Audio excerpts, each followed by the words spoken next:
Agora sim, agora é para valer.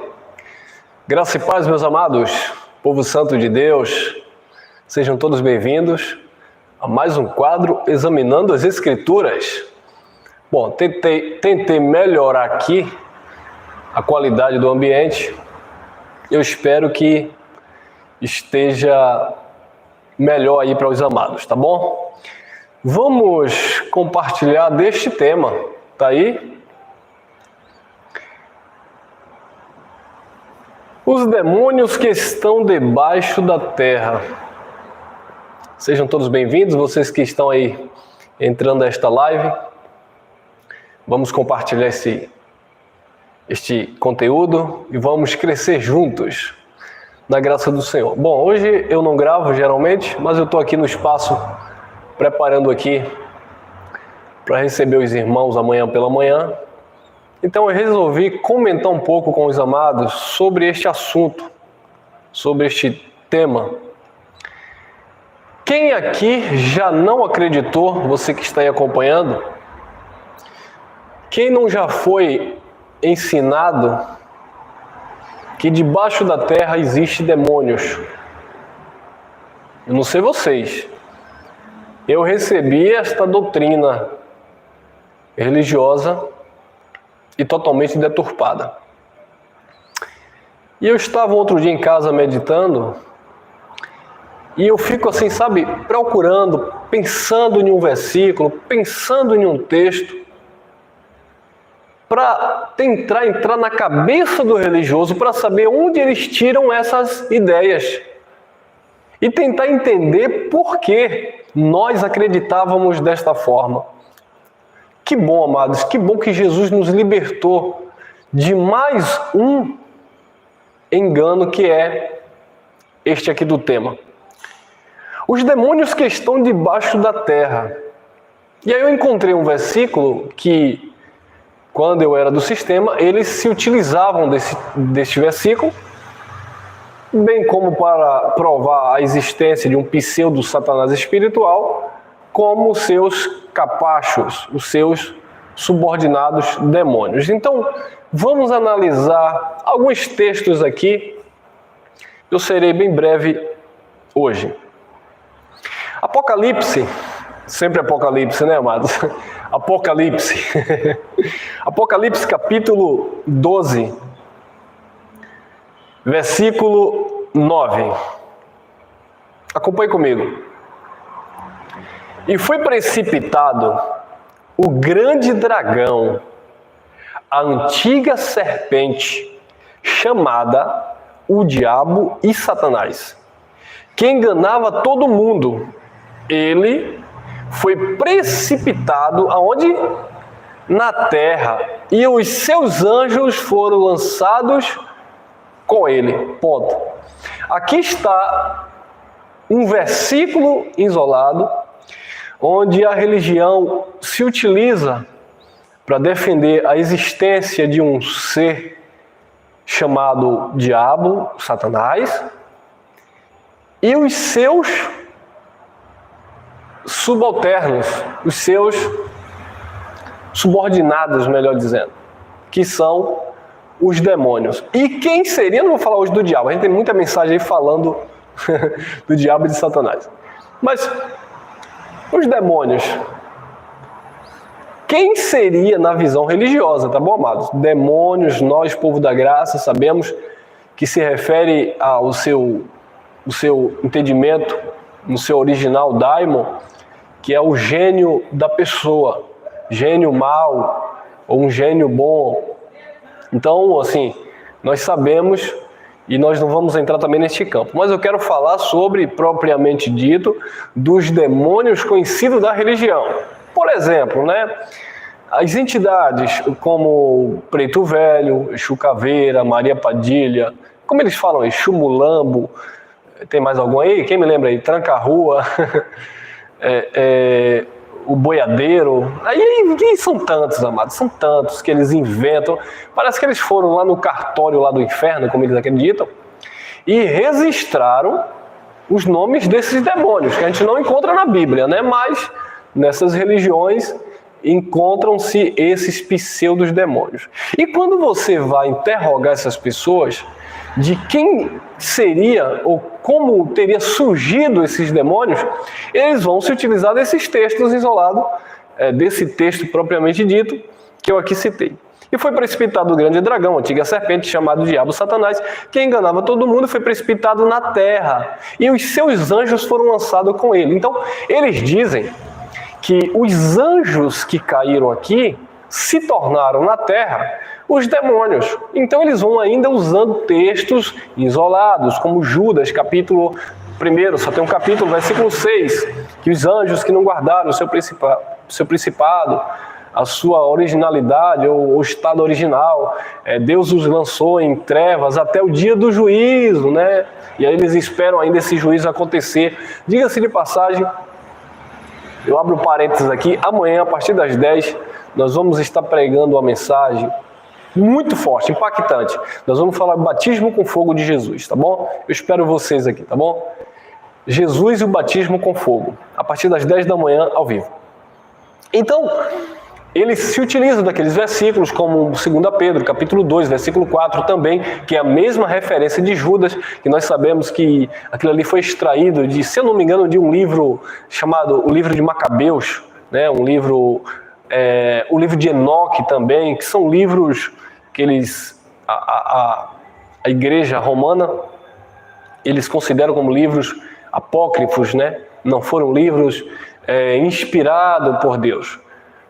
Bom, como se Eclesiastes de Salomão tivesse também um conteúdo espiritual para estar na Bíblia. Enfim, e tantos outros textos isolados sem sentido algum que os próprios acrescentaram e colocaram aí para confundir com essas traduções totalmente deturpadas. Então, amados, aqui em Apocalipse, nós sabemos que João está preso na ilha de Pátimo, ele está profetizando acerca do juízo de Deus, que já iria ali acontecer, e houve esse juízo no ano 70. E João está usando uma figura de linguagem, como em todo o livro, como os 4 cavaleiros, a besta e os chifres, a mulher vestida com sol, enfim, toda aquela alegoria que há envolvida no livro. Nós sabemos que João está profetizando contra Roma, contra a dinastia herodiana, contra os falsos judeus, os próprios judeus que mataram Jesus, o dragão que perseguia, nesse capítulo 12 mesmo, o dragão que perseguia a mulher que iria dar luz ao varão. Nós sabemos que foi Herodes que perseguiu Jesus, ou melhor dizendo, perseguiu Maria e José, né, para matar o menino Jesus.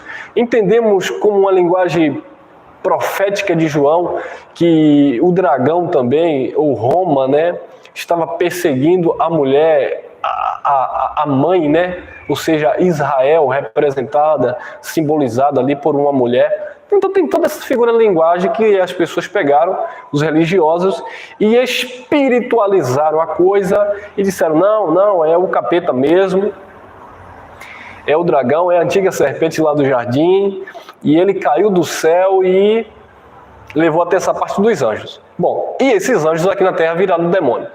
Mas por que eu estou usando essa expressão nesse tema? Os demônios que estão debaixo da terra. Por causa deste versículo aqui, porque eu já ouvi ensinamento, né, em cima deste versículo. Filipenses capítulo 2, versículo 9. Diz assim: e por isso também Deus o exaltou soberanamente. Deus o exaltou soberanamente e lhe deu um nome que está acima de todo nome. 10. Para que ao nome de Jesus, e aí vem as brigas aí, até dos que estão em graça, para que ao nome de Yeshua, o Hamashia, meus amados, aqui está falando do caráter divino, da sua divindade, da sua onisciência, onipotência, a sua grandeza, a sua soberania. É claro que não está preso a um nome de cartório judaico, hebraico, aramaico. Para com isso. Aí fica um monte de pessoas aí discutindo acerca do nome verdadeiro de Jesus. Até parece que você vai chegar no céu e vai dizer: ô Yeshua, eu cheguei, ô Joshua, ô Miguel, ô Falabella, ô João. Não, irmão. O nosso espírito reconhece o Pai dos Espíritos. Romanos capítulo 8, versículo 16, diz que o Espírito testifica com o nosso Espírito que nós somos filhos de Deus. Então qual é o nome do Espírito? 2 Coríntios capítulo 3, versículo 17 diz: ora, o Senhor é o Espírito, e onde há o Espírito do Senhor, aí há a liberdade.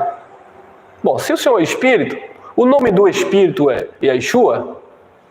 É Yahvé? Não, mas o Espírito é o Espírito.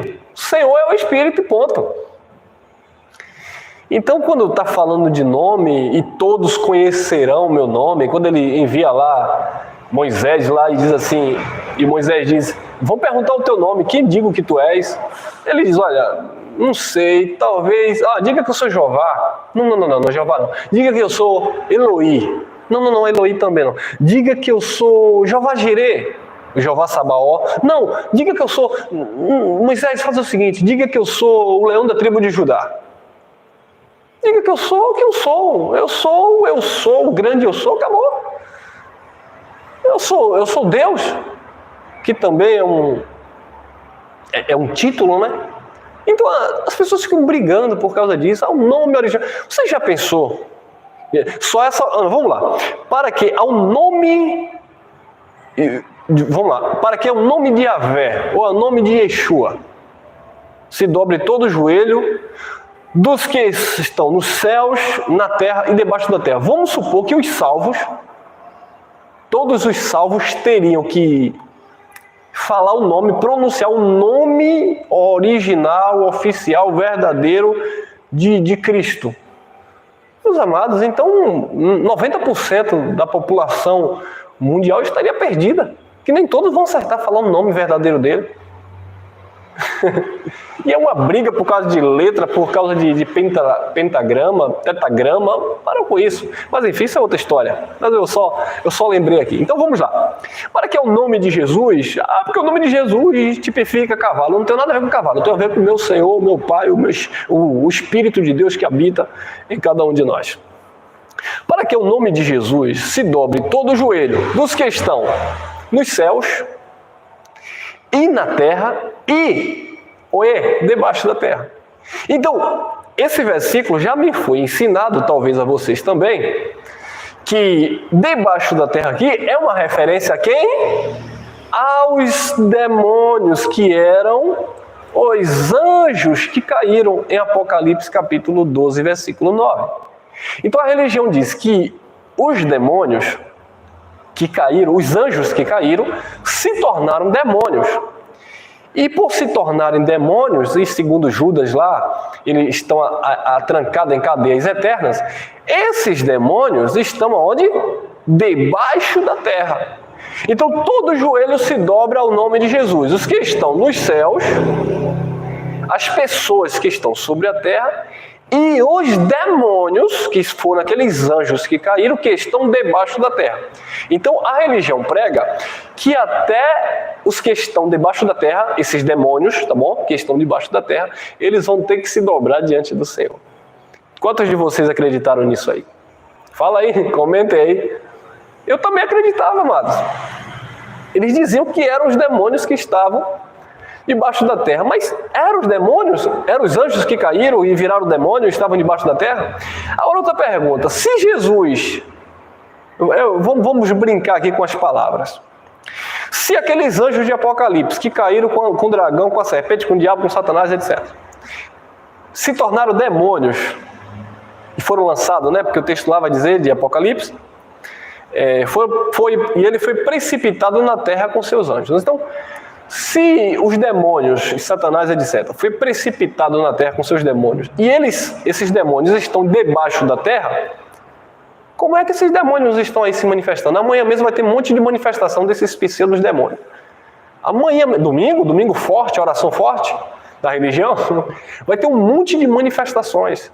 Afinal de contas, eles estão debaixo da terra como eles pregam? Ou eles estão sob a terra possuindo as pessoas? Perceberam, amado? Não tem coerência. Não faz sentido. Não faz sentido. Não, eles estão debaixo da terra, mas eles saem de debaixo da terra e vêm possuir as pessoas. É? Mas o texto que vocês mesmos religiosos usam, de lá de Judas, por exemplo, não diz que esses anjos que caíram estão trancados em cadeias eternas até o dia do juízo, que vocês ainda esperam esse juízo acontecer? Então está tudo trancadinho. Vamos supor que isso seriam os demônios, então estariam todos trancados em cadeias eternas, não estaria aí se manifestando, tomando emprego das pessoas, tomando esposa ou esposo dos casais, não estariam aí fechando, abrindo sepultura, como eles dizem, né, que o diabo vai abrir sepultura, vai matar, etc. Perceberam, amados? A incoerência não faz sentido. Então, todo joelho se dobra, que estão nos céus, na terra e debaixo da terra. Então vamos entender isso aqui, bem simples. Bom, Jesus Cristo é Senhor de tudo e de todos, sobre tudo e sobre todos. Toda a criação nos céus se curva perante ao Senhor Jesus. Tudo se submete a Jesus. Todas as coisas convergem em Cristo. Jesus Cristo é o cabeça de todo principado e potestade. Então, nos céus não há autoridade maior do que Jesus, que é o próprio Deus. E na terra, dos viventes, fala do nosso momento, na nossa geração, dessas pessoas que existem sobre a terra. Um dos homens mais ricos do mundo, se eu não me engano, é um príncipe, é o rei da Tailândia, se eu não me engano. Pense aí nos homens mais ricos do mundo, uns príncipes aí desse mundo aí. Pense aí. Ele é mais poderoso do que Jesus? Não. O joelho se dobra. É no sentido literal? Não, amados. Isso aqui é uma expressão de que não há autoridade maior do que Cristo. Todo joelho se dobra. Toda língua tem que confessar. E observe, amado, que nos céus os anjos declaram a sua glória. Né? Todo o exército celestial. Tudo está prostrado, submetido a Cristo. E na terra, não há poder sobre a terra. Quando Jesus estava para ser ali crucificado, o Herodes, né? O Herodes disse assim: você não sabe que eu tenho autoridade, eu tenho poder, eu posso te libertar? Foi o que Jesus disse: você não tem nada que não tenha sido te dado. O que você tem, essa autoridade que você tem, foi te concebido. É como o Paulo fala em Romanos capítulo 13, toda autoridade, todo principado, toda potestade foi constituído por Deus. Não há principado, não há governo, não há autoridade que não tenha sido constituído por Deus. Porque dele, por ele, para ele são todas as coisas. Todas as coisas existem, subsistem por meio dele e sem ele. Nada do que foi feito se fez. Então, todo joelho no céu e na terra se prostra diante do Senhor. Não há poder. Deus não tem um concorrente. Não há uma briga, não há uma disputa paralela onde o mal está tentando contra Deus, por sua vida, pela vida dos filhos de Deus. Deus está de um lado lutando, o capeta está do outro, e o filho de Deus está no meio ali tentando para não seguir, para não perder, né? É porque Deus vai perder. Imagine, amado. Deus criou tudo, amado. O bem e o mal, todas as coisas, todas as forças, todos os principados, tudo foi Deus que criou. Nos céus, na terra. E debaixo da terra, irmão, não são aí os anjos caídos, não. Não, mas debaixo da terra está falando daqueles que já partiram, daqueles que morreram. Pense aí, Nabucodonosor. Tudo isso eu construí com a força dos meus braços. Deus tomou o entendimento, o intelecto, a racionalidade de Nabucodonosor, mandou para o pasto comer capim. O que aconteceu com Nabucodonosor? Todo joelho se dobra. Nabucodonosor teve que se curvar. Tanto é que passado ali 7 tempos, né? Se eu não me engano, equivale a 1 ano. E aí, ele reconheceu que não havia autoridade maior do que Deus. E ele deu um decreto que todos deveriam adorar o único Senhor, o único Criador. Que ele era, de fato, Rei de Reis e Senhor de Senhores. Então, Nabucodonosor está vivo ou está morto? Está morto, então está onde? Debaixo da terra, né? Não já partiu? Sim. Então os que estão nos céus, na terra e também debaixo da terra, aqueles que já partiram, tiveram que se sujeitar entender que não há poder para concorrer com Deus, com Cristo. Então, amados, não são demônios como a religião nos ensinou. Talvez você vá acompanhar essa mensagem aí, você tem medo de demônios que estão debaixo da terra, porque pregaram assim, não, nos céus são os anjos, na terra são os homens, e debaixo da terra são os demônios. Eu estou falando isso porque eu aprendi isso na religião. Então eu estou usando daquilo que eu aprendi para tirar esse engano da mente das pessoas. Para tirar não, quem vai tirar é Deus, eu não tiro nada. Eles que dizem que tira, né, os demônios e tal. Então, amados, isso aqui é um engano, é um texto fora de contexto que as pessoas se utilizam. Então, para entender melhor aqui esse texto, né, se refere a pessoas, irmão, olha lá. Deixa eu voltar aqui rapidinho, só corrigindo. Nos céus e na terra e debaixo da terra. Nos céus também são aquelas pessoas que já partiram, tá bom, amado? São os espíritos aperfeiçoados, os filhos de Deus que estão na eternidade, que se prostram. Então, tanto criação celestial, angelical, como os filhos de Deus, nos céus, na terra e debaixo da terra, tudo se rende e se prostra ao Senhor, tá bom? Versículo 11. E toda língua confesse que Jesus Cristo é o Senhor para a glória de Deus Pai. Então está falando aqui daquilo que Jesus fez, né, como Filho de Deus, e ele recebeu o nome acima de todo nome. Naturalmente aqui está falando da sua majestade e glória, né, que ele assumiu novamente, ou reassumiu, visto que ele tinha deixado para se tornar servo. Depois ele entregou o reino ao Pai e assumiu o seu trono glorioso. Então, toda língua confessa que Jesus Cristo é o Senhor para a glória de Deus Pai. Nos céus, na terra e debaixo da terra. Não tem nada a ver com demônio, com seres espirituais. Irmã, mas você não sabe que aquele demônio estava manifestado e quando ele viu Jesus, ele veio correndo, se prostrou e adorou Jesus? Claro, uma pessoa perturbada. Não era um ser espiritual que estava ali, era um homem que tinha problemas psíquicos, mentais. E quando ele viu Jesus, ele se lançou diante de Jesus e adorou Jesus. Por certo, um filho de Deus ali perturbado. Vamos lá. Agora olha que chave interessante esse versículo 12. Filipenses 2,12.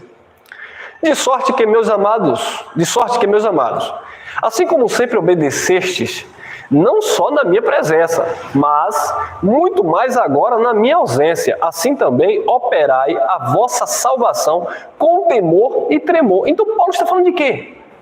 De pessoas, amados. Paulo está falando de pessoas que obedecem a Cristo. Então nos céus, na terra, debaixo da terra, e Paulo vai continuar desenvolvendo o assunto. Ele vai falar dos amados irmãos que estavam obedecendo, não apenas na presença dele, muito mais na ausência dele. Eles estavam exercendo a sua salvação com temor e tremor. Quando você exerce a tua salvação com temor e tremor, você está o quê? Se dobrando diante do Senhor. Se curvando, porque não é no sentido literal, não adianta você chegar em um ambiente religioso, né, e nada contra, se você quiser ajoelhar, nós somos livres, amado. Por exemplo, aqui na nossa reunião aqui, local, alguns irmãos louvam em pé, louvam sentado, e oram, e confessam a palavra de joelho, não importa, pode até deitar se quiser. Nós somos livres em Cristo. Tá bom? Não é uma regra, é uma forma. Eu oro sentado, eu oro deitado, eu oro de joelho, não importa, irmão. Assim, nós somos movidos pelo Espírito de Deus. Eu particularmente gosto de orar de joelhos. Aí você vai me dizer que é religiosidade, que é legalismo? Nada disso, irmão. Eu me sinto bem e gosto.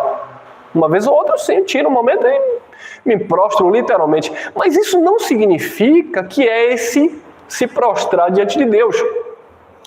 Porque se prostrar diante de Deus vai além de uma posição física, mas sim de uma posição espiritual.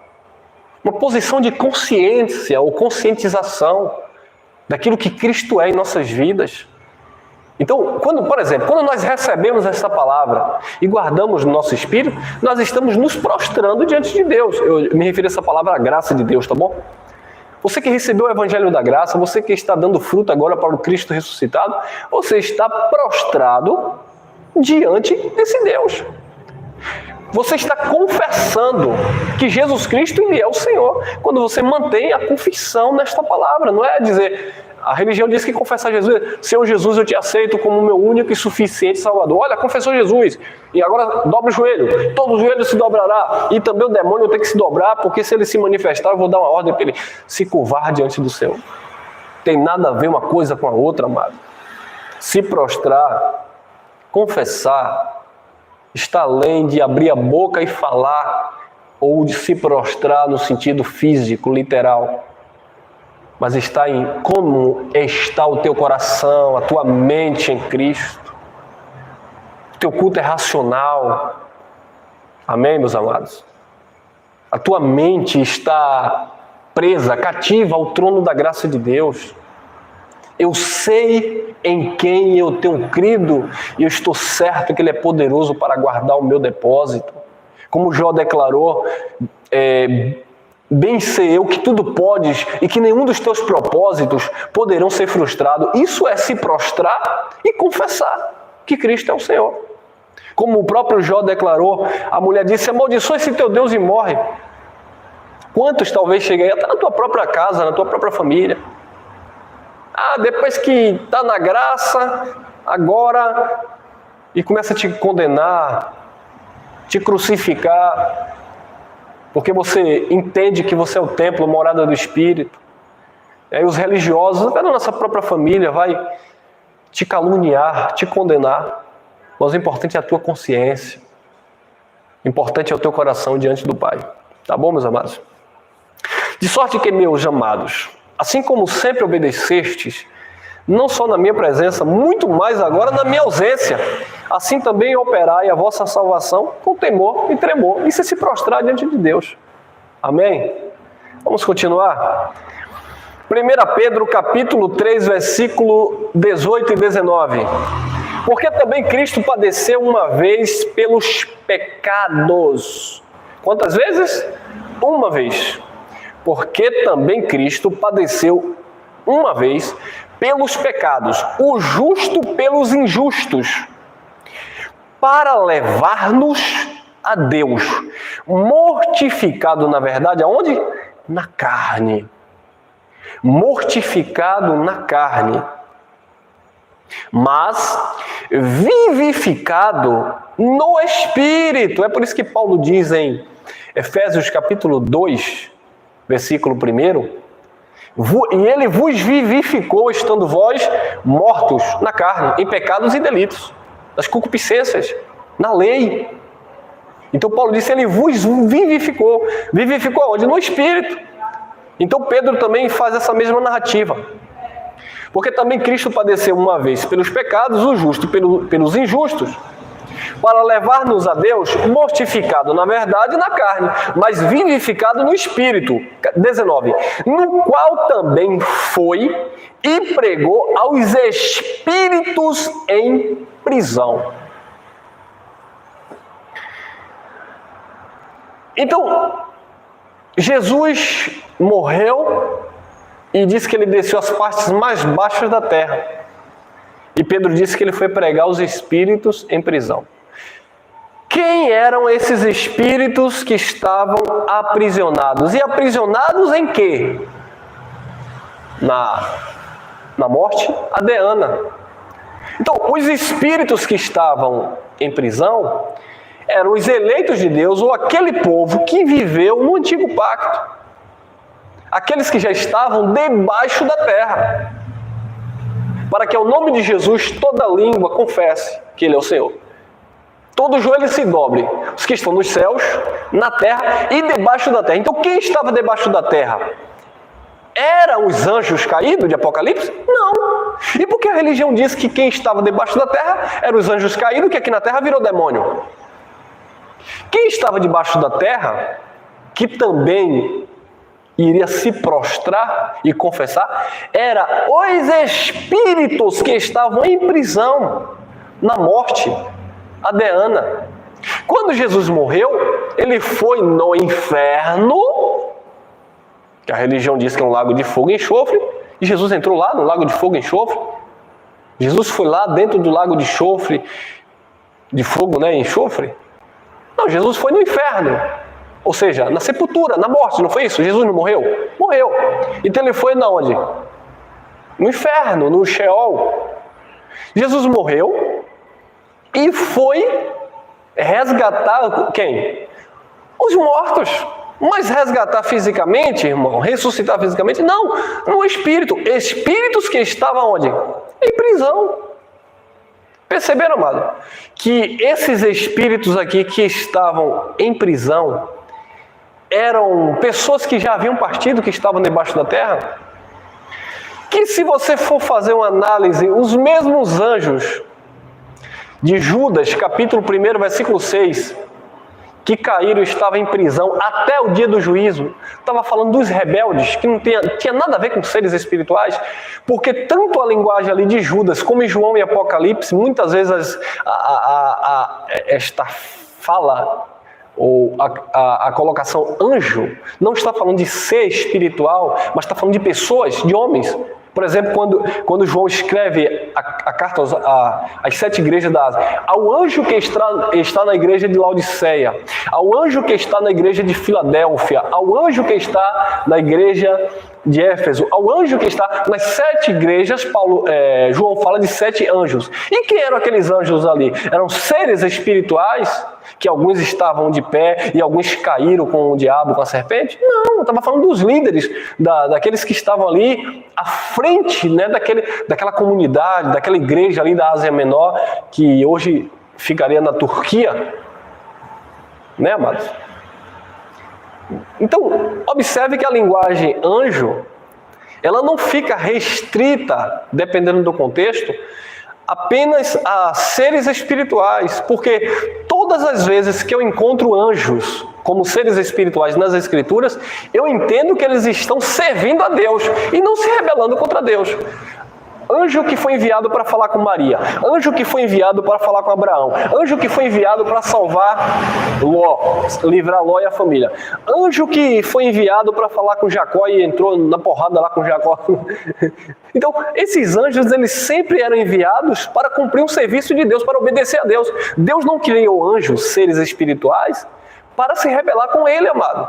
Então, quando a palavra, alguns textos isolados que não tem muita... digamos assim, muita base, são alguns versículos soltos, e fala que anjo caiu, está falando de pessoas, de homens.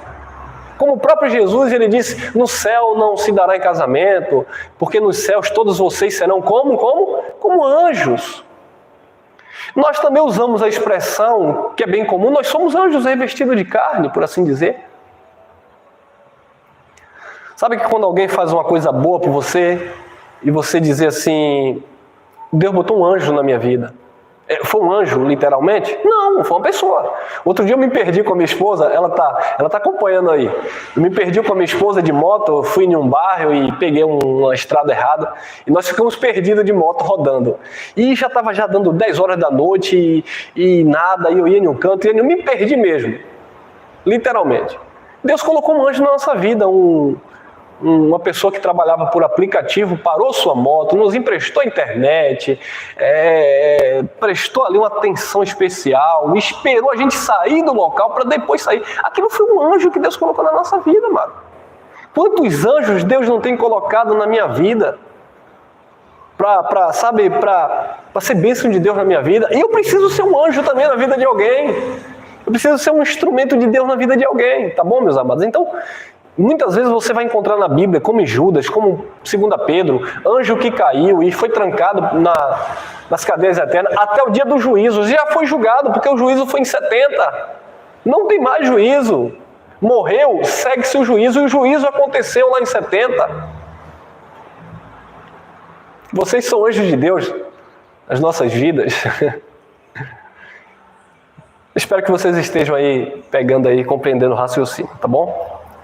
Então, esses espíritos que estavam em prisão eram aqueles que estavam debaixo da terra, por assim dizer, que Jesus foi e libertou. Isso não se deu especificamente na morte e ressurreição de Jesus. Jesus morreu, e Pedro diz, no qual também foi e pregou os espíritos em prisão.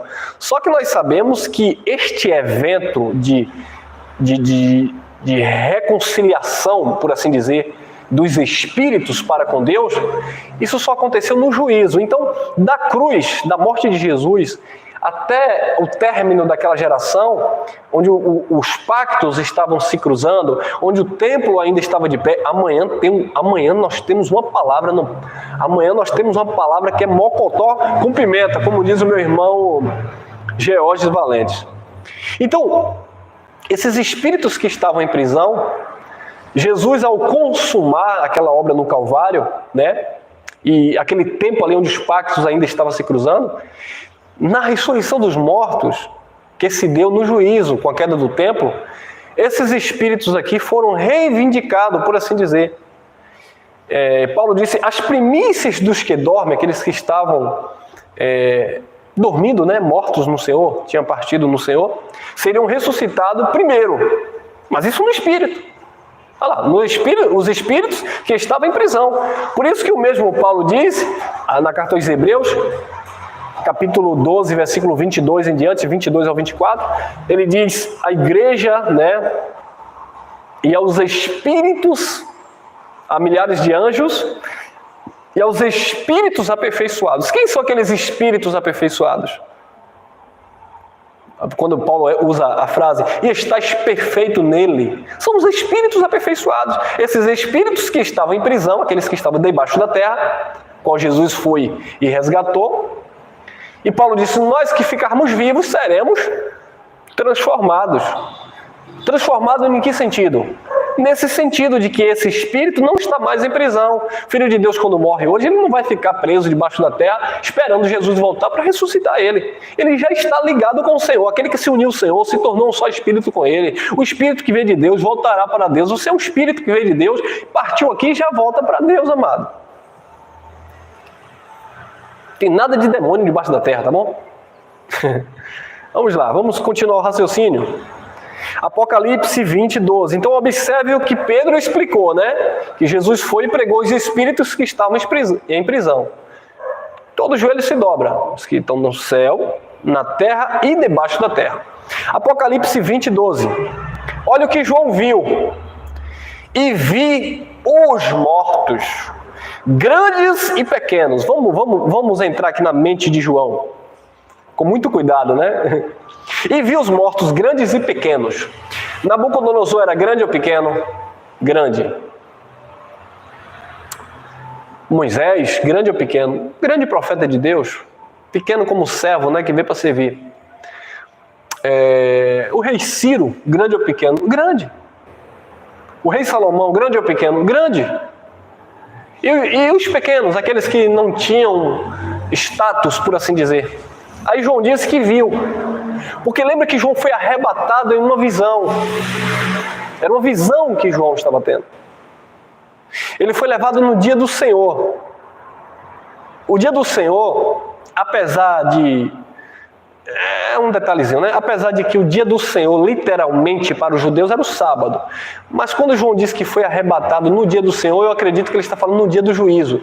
No dia do Senhor, o último dia, o dia do julgamento, o juízo final. Eu acredito que foi lá, porque lá que ele viu isso aqui. Então não foi no dia de sábado que ele viu isso, tá bom? É só colocando aqui alguns pontinhos aqui. Enfim, mas esses são detalhes. E vi os mortos. Ele viu quando? No dia do Senhor, que ele disse que foi arrebatado, e no dia do Senhor ele viu tudo aquilo, né? O julgamento, tal e tal. E viu os mortos, grandes e pequenos, que estavam diante de Deus. Então João viu os mortos, grandes e pequenos, que estavam diante de Deus. Tinha algum demônio aqui no meio, João? Tinha algum anjo aqui que caiu, como a novela está passando aí, para enganar mais ainda o povo de Deus? Que o capeta caiu e arrastou o anjo, e o anjo está aí possuir. Não. E viu os mortos grandes e pequenos. Então João viu tudo. João viu Enoque, João viu Abraão, João viu Noé, João viu... me diz aí quem mais João viu? Nirode, João viu Pilatos, Caifás, enfim, João viu tudo. E viu os mortos grandes e pequenos, que estavam diante de Deus. E abriram-se os livros. E abriu-se outro livro, que é o livro da vida. Então eles estavam vivos, mas tinham morrido, abriu o livro da vida. E os mortos foram julgados pelas coisas que estavam escritas nos livros, segundo as suas obras. Ponto. Segundo as obras era onde? Na graça ou na lei? Na lei. Então o julgamento, segundo as obras que João está falando aqui, era segundo as suas práticas. Eu não coloquei aqui, até porque eu não queria colocar muito texto, mas João vai continuar relatando, e ele vai dizer o seguinte, que aquele que não estava, não sei se eu coloquei, eu vou ver aqui, que aquele que não estava escrito no livro da vida, eles foram lançados, mas deixa para amanhã, eles foram lançados no lago de fogo e enxofre, que é a segunda morte. Então João viu os mortos grandes e pequenos, e dentre esses havia alguns que não estavam inscritos no livro da vida. Foram esses que Deus pegou e jogou no lago de fogo e enxofre, que é a segunda morte. Tá bom? Mas deixa para amanhã. Então, e viu os mortos grandes e pequenos que estavam diante de Deus. E abriu-se os livros, e abriu-se outro livro, que é o livro da vida. E os mortos foram julgados pelas coisas que estavam escritas nos livros, segundo as suas obras. Apocalipse 20:13. E deu o mar, o quê? Os mortos que nele havia. E a morte e o inferno deram os mortos que nele havia. A morte e o inferno deram os mortos que nele havia. E foram julgados cada um segundo as suas obras. O mar deu os mortos. Então alguém que morreu afogado saiu do mar e viveu? Não! Está falando daqueles que já tinham partido. Os espíritos que Jesus desceu e foi resgatado da morte adeana, né? E aqueles que eram da perdição foi condenado ali definitivamente à perdição eterna, né? Que é o sinônimo de ser queimado, né? Então o mar deu seus mortos, o inferno, a sepultura, né? Deu os seus mortos. Então entendemos, amado, que isso aqui é uma figura de linguagem, uma forma de João estar transmitindo uma mensagem para as 7 igrejas da Ásia Menor que estavam entendendo isso aqui. Mas João era prisioneiro de Roma, na ilha de Pátimo, ele não podia falar abertamente. É por isso que o povo fica parecendo, sabe, a religião fica doida tentando entender Apocalipse ao pé da letra. Quando, na verdade, isso era uma mensagem codificada que era para as 7 igrejas da Ásia Menor. Hoje, do lado de cá, com olhos iluminados, nós conseguimos entender algumas coisas. Também não vamos entender ponta a ponta de Apocalipse, tá bom, meu amado? Se você... irmão, vocês sabem o que significa isso em Apocalipse? Nem tudo que está em Apocalipse eu vou entender, mesmo porque não era para mim, não me interessa. Então, é como o nosso irmão Geraldo sempre fala, se você manda uma carta para sua esposa, para o seu amigo, aquela carta é direcionada àquilo, então aquela pessoa vai ler, vai entender. Agora, se você pega num caminho, vai ler, fora de um contexto, você não vai entender coisíssima nenhuma. Assim é Apocalipse para as nossas vidas. Tem coisa que não faz sentido e nós não vamos entender. Agora, existe coisa que nós conseguimos. Deus permite, né? O Espírito nos mostra alguns pontos, como esse, por exemplo, para nós entendermos que aqui estava falando de um julgamento, de um juízo que se deu lá em 70, lá no dia do Senhor, o último dia, o dia da ira, o dia da vingança do Todo-Poderoso. E os espíritos foram aperfeiçoados, dos eleitos, obviamente, e aqueles que eram da perdição, eles foram condenados eternamente. Fogo eterno, sinônimo de queimar, destruir, acabar, não existe mais, e ponto final. Tá bom? Vamos lá. E nós vamos encerrar aqui nesses versículos. Efésios capítulo 4, versículo 9, é o que Paulo diz. Ora, Efésios 4, 9. Ora isto, ele subiu... que é senão que também antes tenha descido as partes mais baixas da terra. Perceberam? Então Paulo está dizendo, olha, ele subiu, que é senão que também ele tenha descido as partes mais baixas da terra. É uma pergunta, né? Ora isto, ele subiu, que é senão que também antes tinha subido, tinha descido, melhor dizendo, as partes mais baixas da terra. É uma pergunta. E Paulo vai continuar. Aquele que desceu as partes mais baixas da terra para empregar os espíritos que estavam em prisão, não tem nada a ver de demônios, não tinha demônio debaixo da terra, como a religião diz. Aquele que desceu para pregar os espíritos que estavam em prisão na morte adeana, é também o mesmo que subiu acima de todos os céus para cumprir todas as coisas. Cumpriu ou não cumpriu? Cumpriu em 70 lá no juízo. Todas as coisas se cumpriram, mano. todas as coisas. Começou na cruz, terminou no ano 70. Começou na cruz, está consumado, espiritualmente está consumado, acabou. Juridicamente, legalmente, acabou em 70, porque o templo estava de pé, algumas coisas ainda eram praticadas, sacrifícios, ofertas no altar, etc. Muitas outras coisas que nós já temos aí também um conteúdo vasto de mensagens. Não só as minhas mensagens, mas os nossos irmãos aqui ministram a graça de Deus. Tá bom, meus amados? Então, guarde essa palavra no teu coração, encerramos aqui. Compartilhe aí também. Você que ainda não é inscrito, se inscreva e marque o sininho para receber as nossas notificações, tá bom? Eu espero que tenha melhorado aqui o ambiente, tá certo, meus amados? Nós estamos aqui na simplicidade. Eu confesso que eu sou leigo em relação à computação, a programa.